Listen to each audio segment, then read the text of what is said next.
Hi,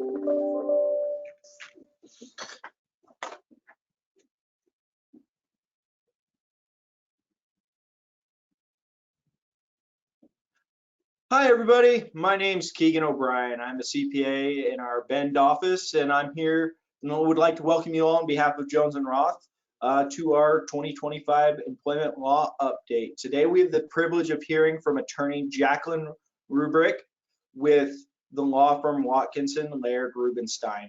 Jaclyn's going to walk us through a number of things today regarding employment law, but not limited to paid Oregon leave, immigration enforcement, and employee classification review. She'll go through a lot more on her agenda, but I'm going to let her, I don't want to steal her thunder. So we do have a question and answer session at the end, so please submit your questions in the question area below in the GoToWebinar menu.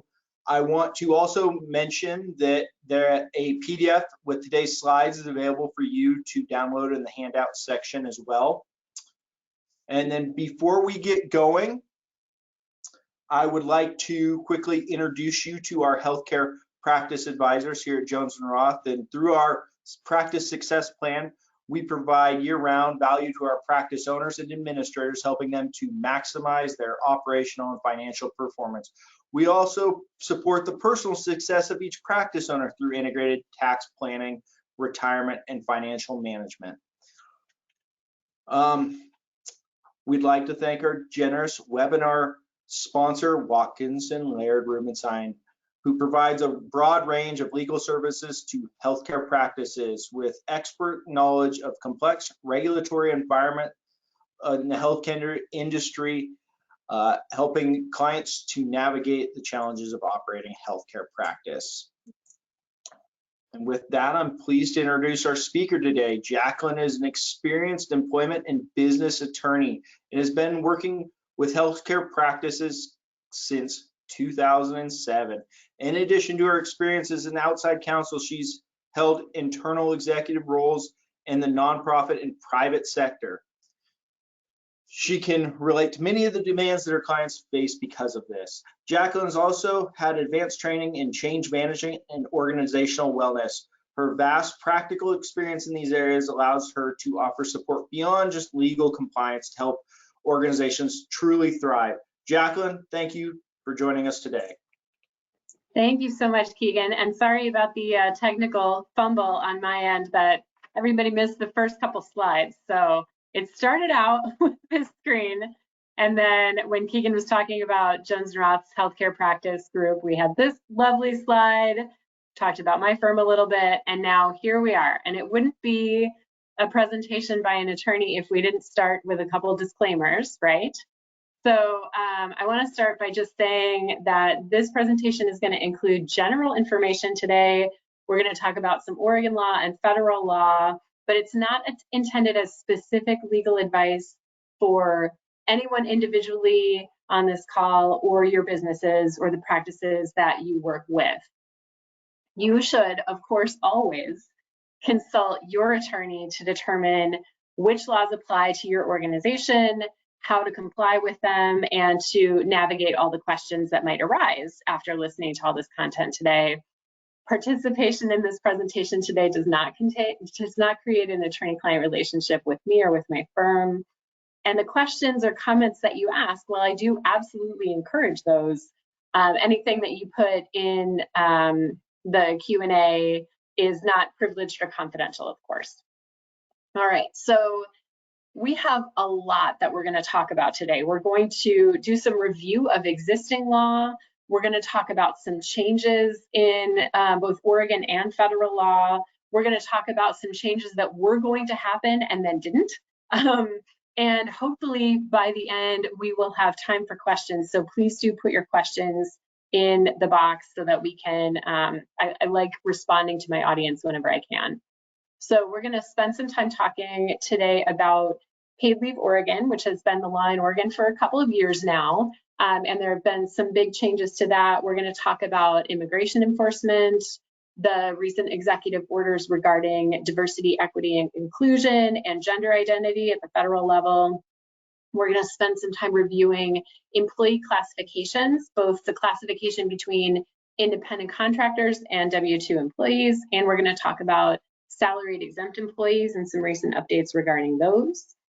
We're going to talk about other compensation issues, and we're going to talk about non-competes. And then I didn't even put it on this slide, but we're going to talk about some changes in Oregon to garnishments as well. So really kind of a grab bag of employment law topics to go through together today. But first, we're going to launch a couple of poll questions, because even though we're not all in the same room, I like to kind of get a better sense of to whom I'm talking. So hopefully Sarah or Keegan, we can get those poll questions launched.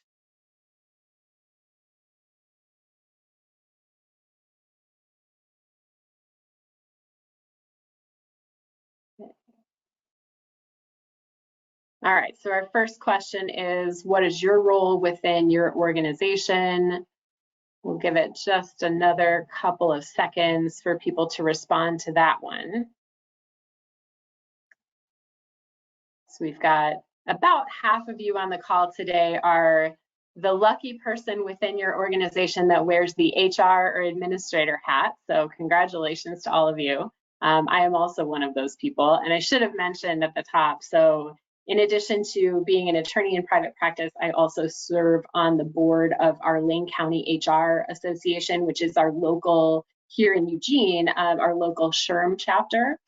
We also partner with the other SHRM chapters around the state, so that's a good resource for folks. For the 46% of you that are on the call, SHRM, that's my shameless plug for not only SHRM, but for your local SHRM chapter. All right, and let me look at our second poll question. We can move on to that one.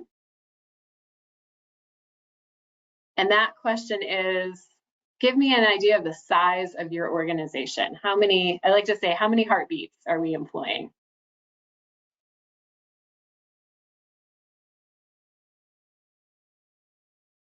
Okay, we'll just give that another second, but it looks like it's about an even split between what I characterize as smaller organizations with less than 25 employees, and actually it's about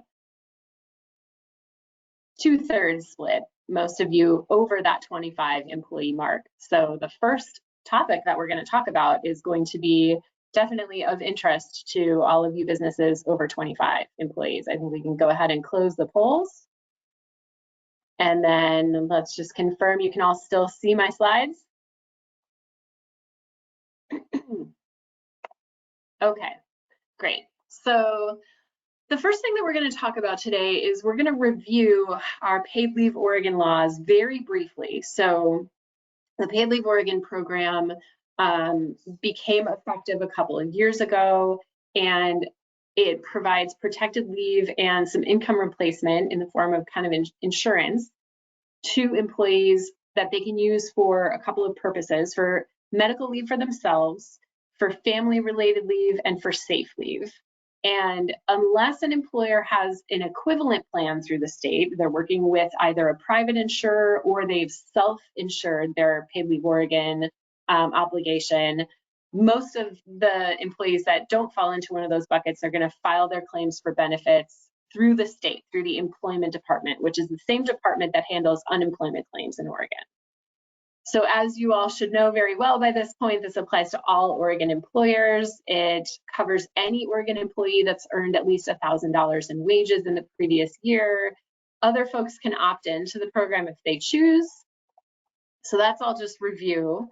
And we're going to briefly review what are the types of leave that someone can take under PLO,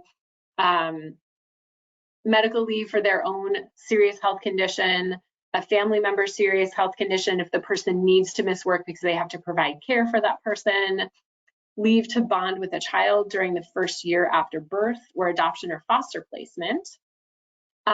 Leave, so safe leave is leave that's needed to obtain assistance, legal support, counseling, medical treatment, security, relocation if the person is a victim of domestic violence, harassment, sexual assault, or stalking.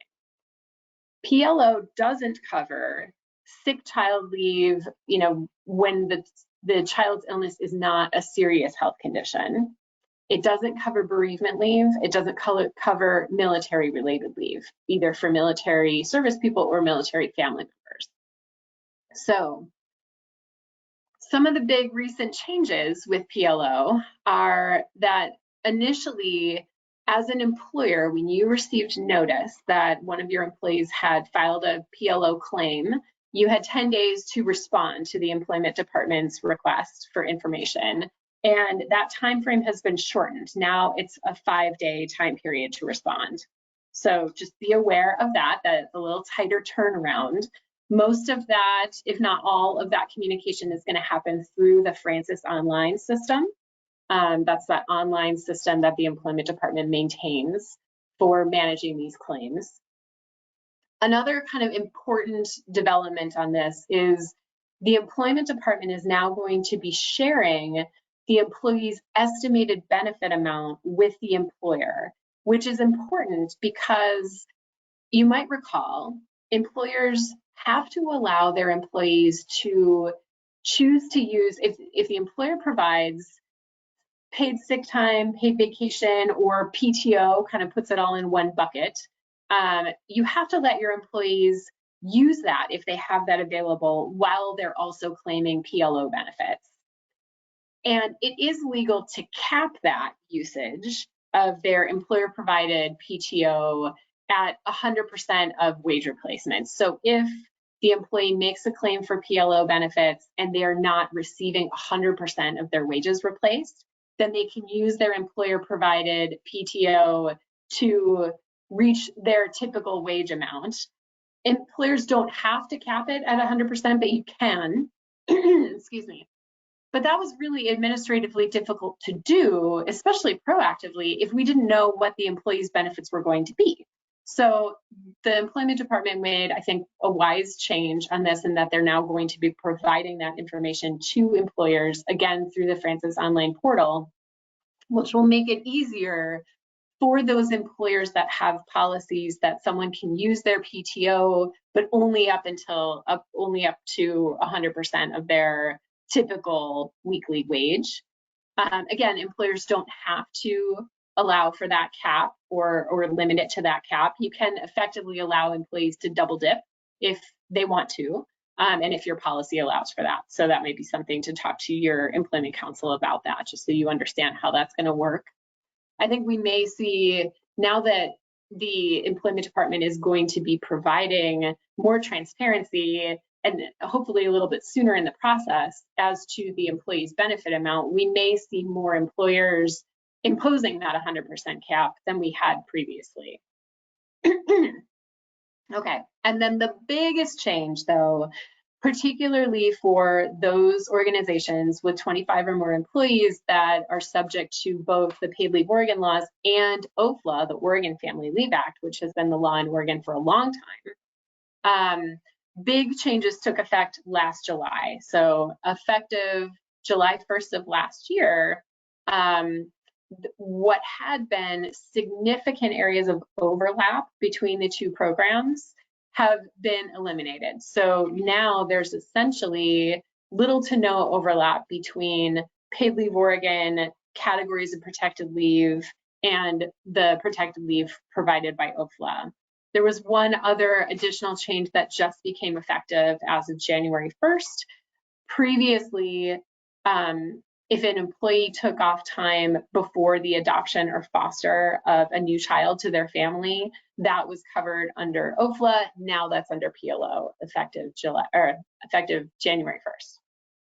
So some more details on that. So, and I'm going to talk about this for a couple of slides. So previously, OFLA covered serious health conditions, and it covered parental leave and a number of other things. New OFLA is really pretty limited. It's only going to cover sick child leave, including serious health conditions if the sick person is a child in the family, but also those non-serious health conditions. So OFLA sick child leave is things like, my child can't go to school today because of, they have a fever or they have the flu or something like that, and I can't go to work. So OFLA does still cover that sick child leave. or situations where their childcare provider or their school is closed for public health reasons. Sick child leave would cover that. OFLA is still going to cover pregnancy disability leave. OFLA's pregnancy disability leave is in addition to PLO pregnancy disability leave. So if they need more, if they choose to claim PLO and then they need more, OFLA will provide up to 12 weeks of additional pregnancy disability leave. OFLA is going to continue to cover military family leave. So that's the protected leave that in Oregon we have if we have a family member who is being deployed or has been deployed or is going to be home on leave. That's that protected military family leave. And then bereavement leave as well is protected under OFLA, and that is capped at 4 weeks per year under OFLA. So that's time off that I need to grieve, to deal with arrangements if someone in my family has passed away. So I'm going to show you, this is the chart of the paid leave Oregon, OFLA, FEMLA, Oregon sick time overlaps and non-areas of overlap before July 1st of last year. This is a chart that is published by the Oregon Employment Department. And then this is the version after July 1st. And this view is a little misleading. It actually makes it look like there's still more overlap between OFLA and PLO than there actually is. I think that's just my personal opinion. You'll notice the chart got a little longer. It was kind of hard to fit on one page, but there's a lot more little limiting language or descriptions under OFLA. So OFLA, like I said, is just much more limited than it was previously. I think, the thinking when PLO became effective and people started taking it was administratively, it was kind of complicated to track what is PLO, what's OFLA, where do they overlap? And there were so many areas of overlap that you were tracking both types of leave. So I think this was an effort really to eliminate some of the complexity that came along with that. But, we fix something over here and then we make it more complicated over, as a result. So all of that being said, here are your action items on paid leave Oregon. If you have not already done so and you have more than 25 employees, absolutely you need to update your OFLA language in your employee handbook because OFLA is a whole new animal now. So talk to your employment attorney about that. Remember that you need to respond to claims within 5 days. Keep in mind that you need to reinstate employees after their protected PLO leave. It's always a good time. This is a little bit late, but every January it's good to check that you have all of your required workplace postings where they need to be and that they've been updated.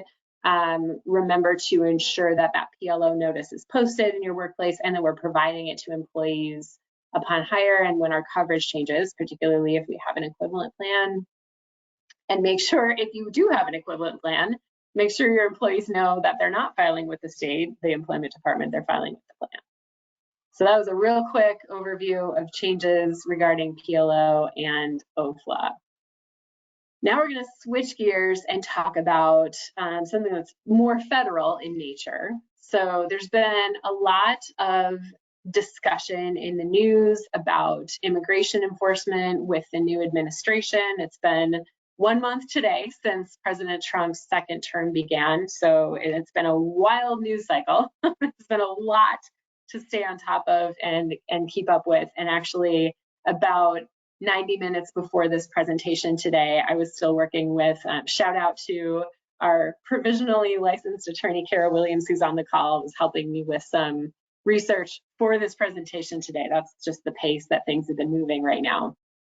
But we wanted to talk to employers about being prepared because there has been so much news coverage of changes to immigration enforcement nationally. It's, I think, a little bit early to tell how that's going to play out throughout Oregon, but just some, basic information for you all. 2 things to be aware of that your business may face. First of which is I-9 audits. So Your I-9 is the form that we have to fill out for all new hires to confirm that they're authorized to work in this country.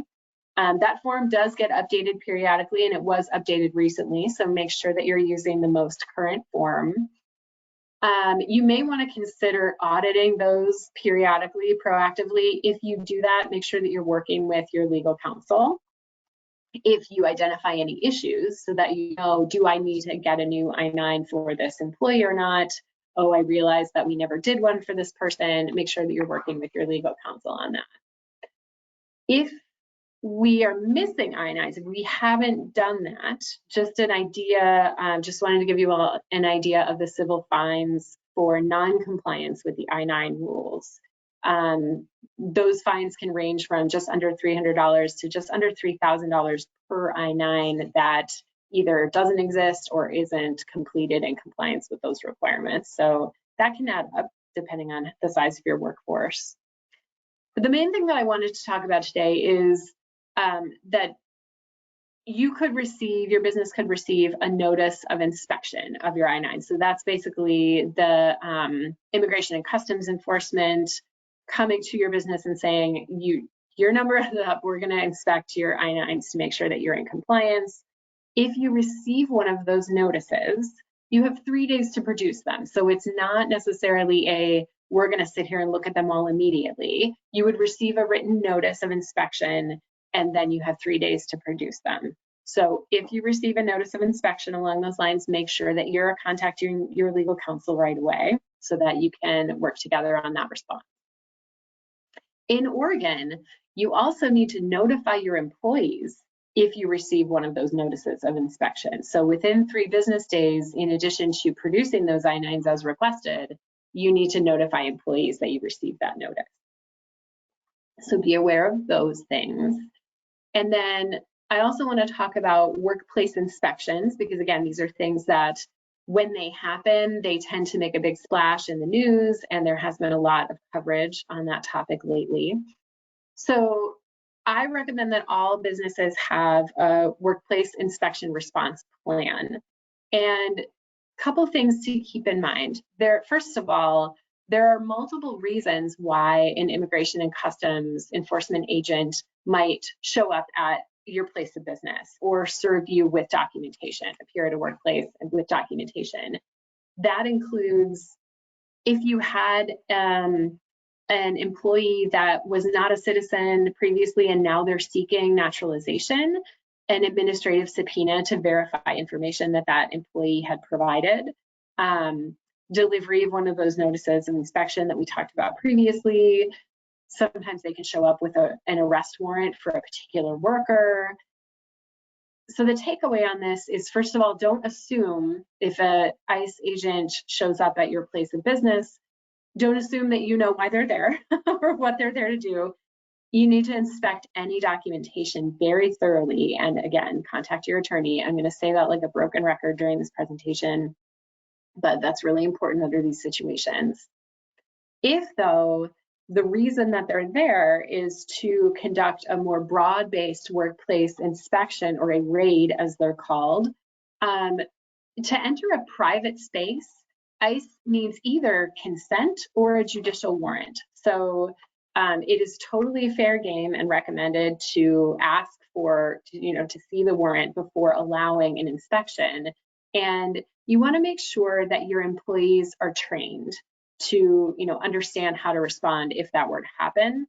We strongly recommend designating a particular representative so that, we're not trying to train everyone that we expect them to respond, consistently. It's better to have, this is our point person. If anyone shows up, this is the person. It's probably those of you that are on this call would be the designated representative, but just making sure your employees know that if, any government agent or representative shows up at the place of work, here's who to contact. Of course, we want people to remain calm, and we don't want our employees to be obstructing lawful government activity, but it's also probably not their responsibility to determine what that is. So one other recommendation that I have for you is to label private areas within your practices, just to make that more clear. what's private and what's not. Okay, so that was the quick and dirty on immigration enforcement, again, because that's a hot topic in the news right now. Other hot topics in the news. We're going to spend some time talking about diversity, equity, and inclusion because of a number of recent executive orders issued concurrent basically with the inauguration. So I think this is important, again, because there has been so much news coverage. I think it's important to educate employers on the application of those various executive orders that have been issued. So just because something is communicated by the White House doesn't necessarily mean that it applies to your business. Again, that's where you want to make sure that you're working with legal counsel. So the first executive order on January 20th was issued, and it directed the Office of Management and Budget, so that's a federal office, to coordinate the termination of, and I'm quoting from the executive order here, these are not my words, of illegal DEI and diversity, equity, inclusion, and accessibility mandates, policies, programs, preferences, and activities in the federal government. So that's not in the private sector. This is an instruction to the federal government. That executive order directed the review and revision of existing federal employment practices, union contracts, et cetera.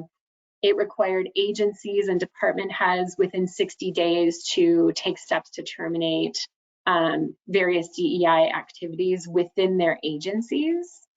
And it also had some very specific language about if an organization, if an agency just kind of relabels or rebrands their program but continues all the same activities, then that's going to be scrutinized and potentially suspect. But that executive order, as I said, applied to agencies within the federal government. So if you work for the federal government, potentially that applies to you, but most of you on this call, I'm going to surmise, are in the private sector. So then the next day, there was an additional executive order also on the topic of DEI that revoked an executive order that was issued in 1965 by President Lyndon Johnson, which had required federal contractors to practice affirmative action regarding race and gender. And that executive order did encourage the private sector to end what it characterizes as illegal DEI discrimination and preferences.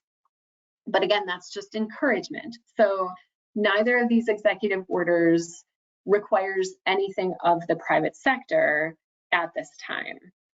In the second executive order, there was language about directing federal agencies to identify some organizations for civil compliance investigation, including large nonprofits, publicly traded corporations, state and local bar and medical associations, which is interesting to me that that was specifically included in the language, and institutes of higher education. So there were some private sector organizations that, again, federal agencies are supposed to be identifying, some of those to look at. What's unclear, well, there are many things that are unclear, and we will see so much more coverage and discussion on this topic in the coming months. Both of these executive orders are already being challenged in court. I think what is really unclear, though, right now is there are so many state programs that are federally funded in whole or in part, and many states, including Oregon, have DEI mandates at the state level. So, in order to participate in this program, organizations are required to have a DEI program. And so it's going to be an interesting question to see how that gets navigated, both at the state level, at the federal level, what the courts do with it. It's, like I said, it's too soon to really say, but I did include in your materials a multi-state guidance from 16 attorneys general, including our attorney general here in Oregon, that talks about the fact that, first of all, discrimination and harassment are still illegal, and that many of the best practices that organizations follow with the interest of diversity, inclusivity, equity in mind are risk management activities for their businesses. In other words, they prevent lawsuits. They increase retention. They overall create healthier business environments. And most of those are still perfectly legal under both state and federal law. So I included that for your review. I encourage all of you to read it. Okay, so that's a quick overview of the DEI executive orders as of now. I'm going to keep moving along. We're going to spend some time talking about gender identity. So again, executive orders issued very quickly after the change in administration. The first one issued on January 20th. And again, I'm quoting, is that it's going to be US policy under that executive order to recognize two sexes, male and female, based on an individual's immutable biological classification. That executive order directs the enforcement and interpretation of federal law in accordance with that definition, and directs federal agencies that they have to apply this order's definitions and use the term sex, not gender, in federal documents, policies, and forms. So this may be something that your businesses start to see, particularly when we're talking about Medicare, Medicaid, obviously enormous federal programs that typically would, include or collect that information. So this, though, importantly, is in conflict, pretty direct conflict, with a 2020 US Supreme Court opinion, which interprets Title VII, which is our federal discrimination prevention law, to include protections from discrimination based on sexual orientation and gender identity or expression. So this executive order didn't and can't, at least arguably, overturn the US Supreme Court's holding that sex discrimination includes discrimination based on sexual orientation and gender identity.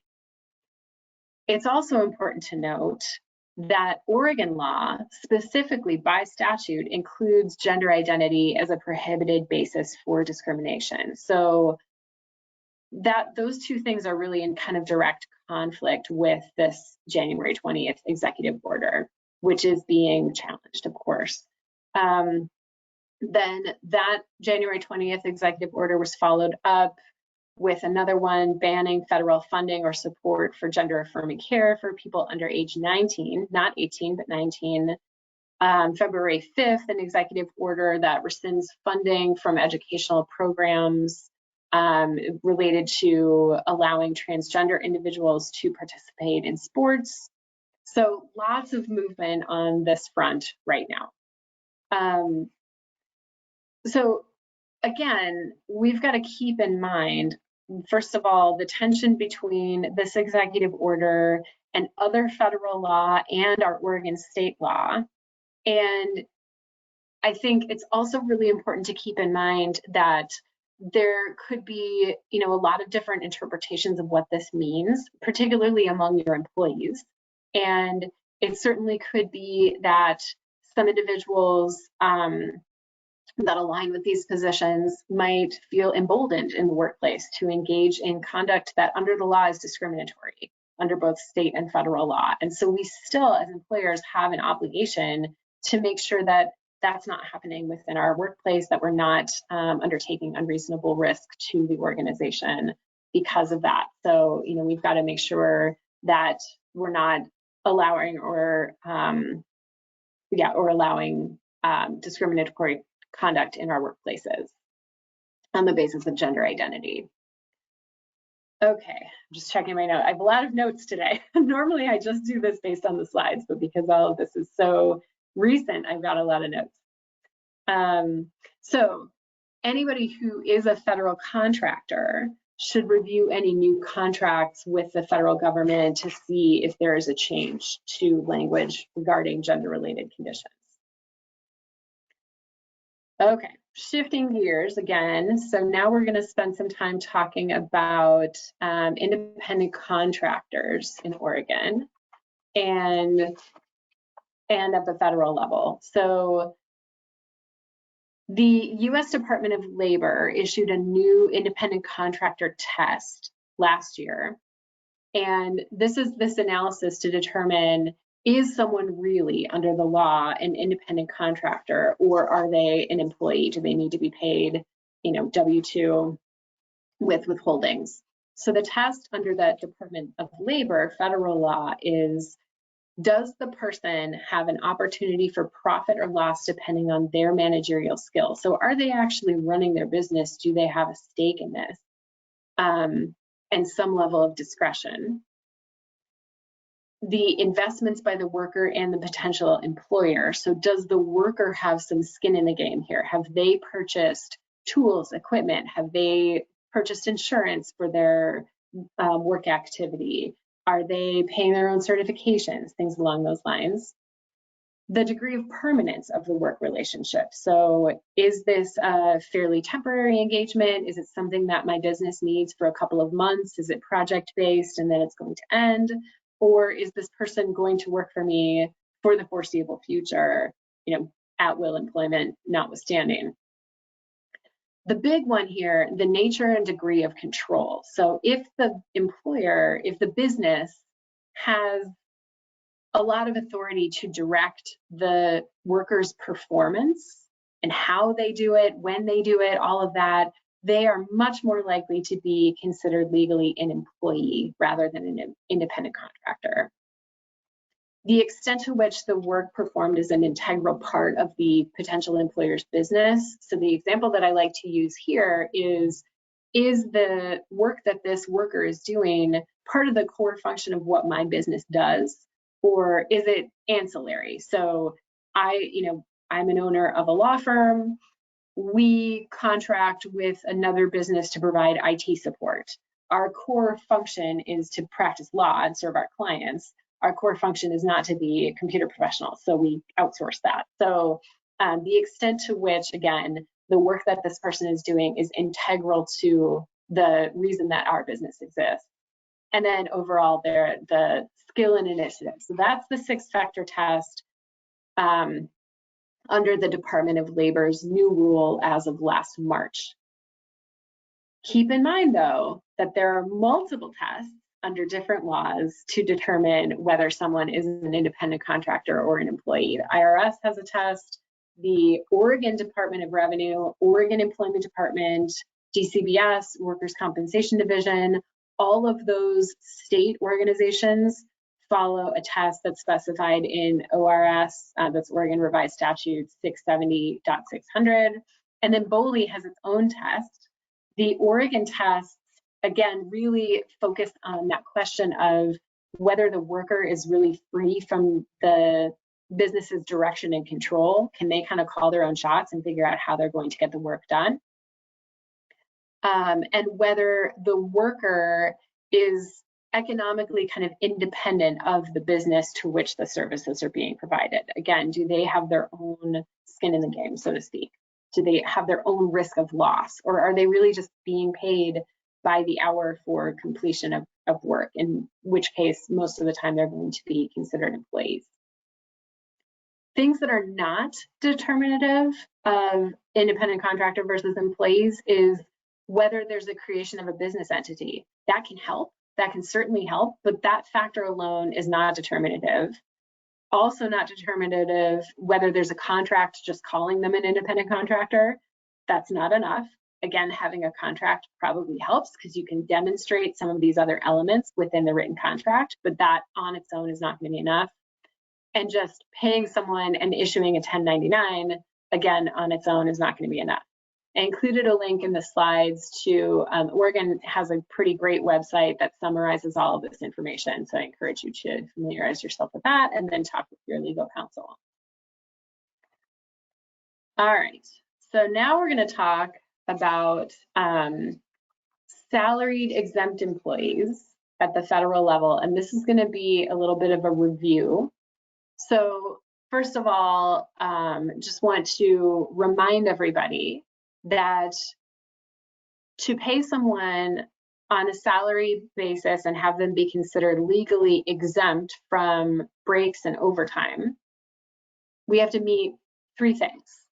The duties test, which is their job, does that meet the definition of an executive, administrative, or professional employee? Are they paid on a salary basis, so their wage doesn't fluctuate based on the number of hours they work? And does that salary exceed the minimum threshold? And this is where all the activity was this year on this topic.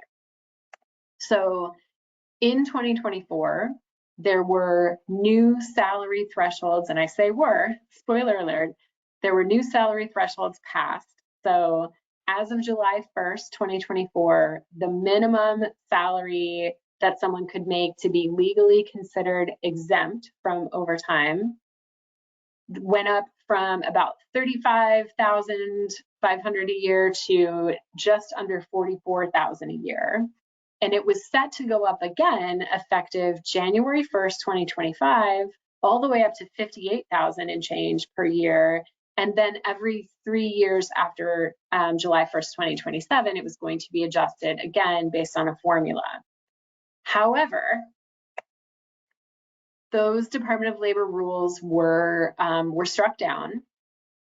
Not only was the January increase, that second increase that was going to take effect, struck down, but that opinion was retroactive. So it also undid the increase that became effective July 1st. Now, most employers had already made adjustments if they had individuals that were being paid on a salary basis that were making less than $43,000 a year.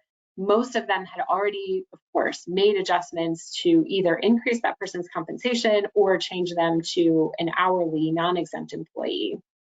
And it's real hard as an employer to walk those things back once you've already implemented it. But I just wanted everybody to be aware that those increased salary thresholds are invalidated now. They're not, it's unlikely they will come back. There is going to be, though, continued activity on this front. This is something that every couple of years, there's a proposal by the Department of Labor. They've been trying to fix this for a long time because $35,000 is a pretty low amount now to, especially compared to when it was passed, for someone to be considered a salaried exempt employee. So expect more to come on this, but just wanted to give everybody that update. Okay. This is a slide I just added back into the deck about breaks and meal periods because my partner at the firm, Dan Olson, who also practices employment law and works in the healthcare space as well, said that we're continuing to run into issues with clients that aren't fully in compliance with these requirements. So just keep in mind that this applies to all of your non-exempt hourly employees. This is a very basic overview, but they need to get a 10-minute paid rest break about every 4 hours. So if they work more than 2 hours, less than 4, they get at least one minimum 10-minute paid rest break. There's a great chart on the BOLI website that shows you exactly how many breaks and meal periods are needed to be in compliance with this. We also need to be providing a minimum 30-minute unpaid meal period if our employees, our hourly employees, are working 6 hours or more in a shift. Employees cannot skip them or combine them, even if they want to. They can't combine their breaks with their meal periods in the middle of the day. They can't put them all together and leave early. That is in the law, it's specified in Oregon, you can't do that. And in most types of businesses, this is not something that can be waived, even if the employer and the employee want it to be that way. So just a quick reminder about that for compliance purposes. And I'm gonna go a little bit more quickly because I wanna make sure we have time for at least a couple questions. I'm gonna talk about Oregon Equal Pay Act. So this has been the law since 2017. It applies to all of our employers in Oregon. And so one thing to keep in mind, when we are hiring, not only can we not ask about what someone was making in a prior job, if they volunteer that information, we're not allowed to consider it in determining what is the correct wage for them to be paid if they come work for us. Compensation is defined really broadly. It includes all wages, bonuses, benefits, not reimbursements. So if you have relocation allowances as part of your hiring package, that is not going to be included. But everything else, hiring bonuses, all that kind of stuff, signing bonuses, I mean, that's all going to be included. And we have to make sure that we have a consistent and verifiable system for how we're determining compensation. So something in writing that says, this is the pay band for this job. And any differences, if we've got 2 employees doing work of comparable character, any differences in their compensation need to be completely explained by a combination of these bona fide factors that you see listed on the slide. So seniority, merit, and again, it's a merit system. It's not what some people call Kentucky windage, which is, well, I just think that they do a better job. It's got to be some quantifiable mathematical formula, some sort of system that we're following. Their level of education, their level of training, their level of experience, both within our organization and prior to becoming our employee. So there was, for a while, an exemption for retention and hiring bonuses in Oregon, that those were excluded from the definition of compensation. That sunset back in 2022, so that's no longer a thing. All right, I'm going to move on a little bit more. Okay, so some changes very recently to the garnishments rules in Oregon. We have a new minimum exemption here in Oregon. All of our garnishment forms have been updated. So if you receive one, just make sure that you're reading it very carefully because the formulas have been updated. The formula for that minimum exemption varies by the length of the pay period. So if you pay every week, every other week, twice a month or monthly, the calculation is different. That minimum exemption right now increased from $254 a week to $305 a week. It's going to change again effective July 1st, and then every July after that. So the forms actually include all that information, and you have to look at what time period am I in to know which exemption amount applies. So just wanted to flag that for all of you if you're dealing with garnishments for employees. And then finally, we're going to spend a couple minutes talking about non-competes. Okay, so non-competes. The FTC, the Federal Trade Commission, so again, this is federal law, issued a very broad, sweeping ban on non-competes in April of 2024. That ban would have banned enforcement of non-competes, not just in employment, but in other relationships as well. So think about sales of businesses. Someone buys in as a partner to the business. Typically, non-compete clauses can be used in those situations. This FTC ban would have banned those in most contexts, and also would have voided existing agreements retroactively. So even if the agreement was lawful when it was entered into, this FTC ban would have voided it. Enforcement of this FTC ban was blocked by the U.S. District Court for the Northern District of Texas, which has been a very busy court this year. A lot of the changes that we've been seeing at the federal level are coming out of Northern District of Texas. That was blocked in August of 2024. The FTC has appealed that. We'll see what the circuit court does with it, but for now, that broad non-compete ban is dead. That being said, our current law in Oregon is still quite restrictive when it comes to the use of non-competition agreements. So again, this is an agreement that would be entered into with an employee. We're not talking about the business ownership context now, but with an employee that says, if you leave, you can't go to work in direct competition with our business within some geographic range. So in order for a non-compete to be valid in Oregon, the employee has to get written notice of that requirement at least 2 weeks before their employment starts, or it has to be given to them upon what's called a bona fide job advancement. So that's a promotion, a change in responsibilities. It's not just a change in title. It's not just a change in compensation. It has to be a true change in their job. It also, the employee has to be a salaried exempt employee, and they have to be paid above a minimum salary level, which is adjusted annually. The current level in Oregon for 2025 is $116,427. The employer has to have a demonstrated protectable interest, so you've got to be able to show that that employee has access to trade secrets or competitively sensitive information or otherwise confidential information. The non-compete has to be reasonable in geographic scope. It can't be enforced for longer than 12 months. If the agreement is written for longer than 12 months, it won't be enforced beyond that point. And you have to provide a copy to the employee within 30 days of their termination. That's a copy that they had signed previously. So keep in mind that we've got to meet all of those requirements. The other thing that's tricky or can be tricky about non-competes in Oregon is our laws on non-competes and all the requirements for them to be valid and enforceable have changed quite a number of times over the past couple of decades. And most of those changes are prospective, so they apply moving forward. So when we're looking at enforcing a non-compete, we've got to look at when was it signed, because that's going to determine whether it's void or voidable and whether it's enforceable or not. So stuff to keep in mind on non-competes.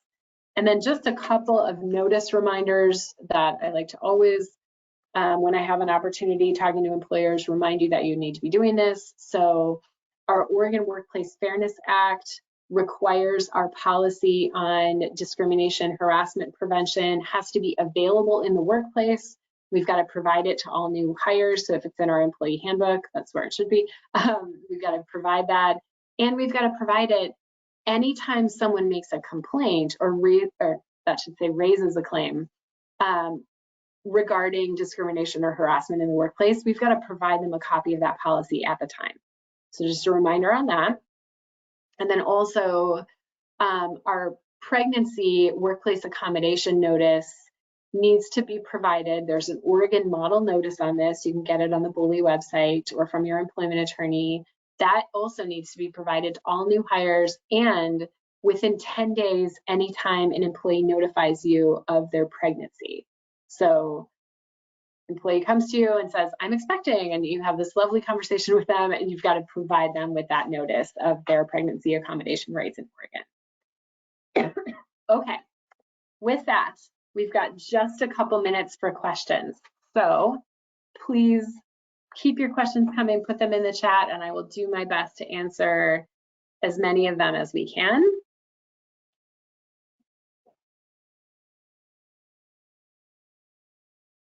We've got one here, Jaclyn, and what, for the purposes of the employment, the immigration, is considered a private space? Great question, thank you. Okay, so private space is going to be a space where someone has a reasonable expectation of privacy in the workplace. So in a healthcare setting, generally our waiting rooms, our lobby areas are probably not going to meet the definition of a private space, but patient rooms, staff only areas, many medical practices, there's like the door that you go behind, there's the lobby area, and then there's the door that you go behind. And so I would encourage labeling those spaces so that we're making it as clear as possible which areas are private and which areas are not. But other things that we can do are keeping doors either locked or having security badges, something to indicate that not just anybody can walk into those spaces. Policies that visitors and members of the public aren't allowed to enter those spaces without permission, just making sure that we've got some signage to make it clear what are the private areas of our workplace and what are the public areas. Anything else that's come through? 1 second here, we've got somebody typing. Sure. Okay.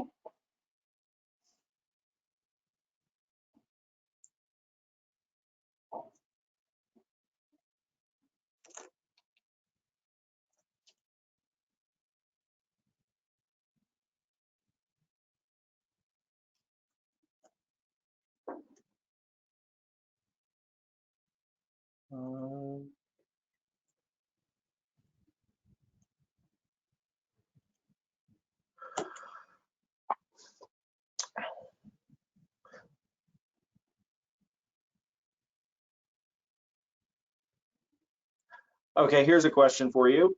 Sure. They have an employee that worked in Oregon in 2024, but now works in a different state. Is that employee covered under Oregon paid leave in 2025? Oh, such a good question. Such a good question. So, and the answer often is it depends. um, Typically, Oregon PLO is going to apply based on the location where the work is performed. So, employees that are working remotely from another state most likely are not going to be covered.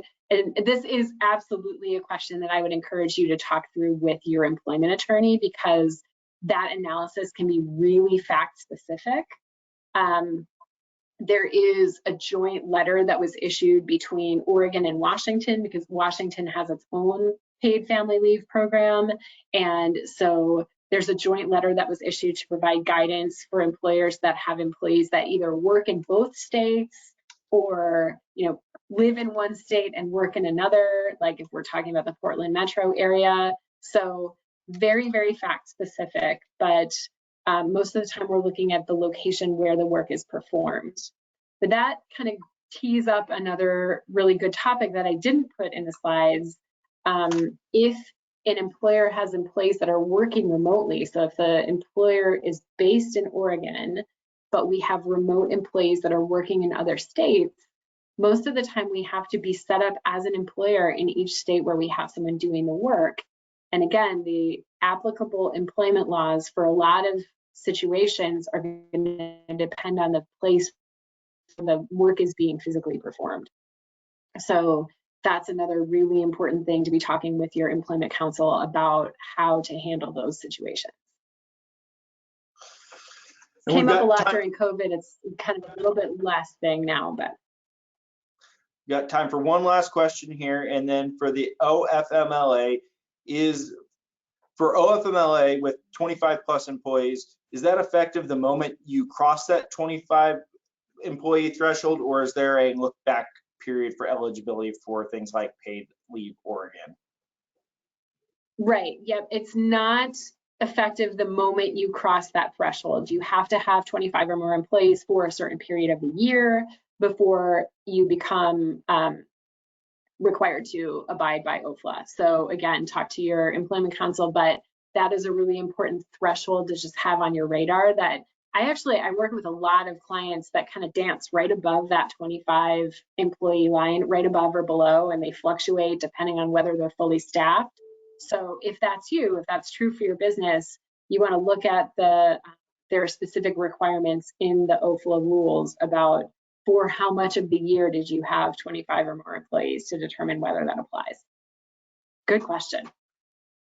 And with that, a big thank you to all of our attendees for joining us today. We hope you're walking away with a better understanding of these topics and found today's presentation helpful.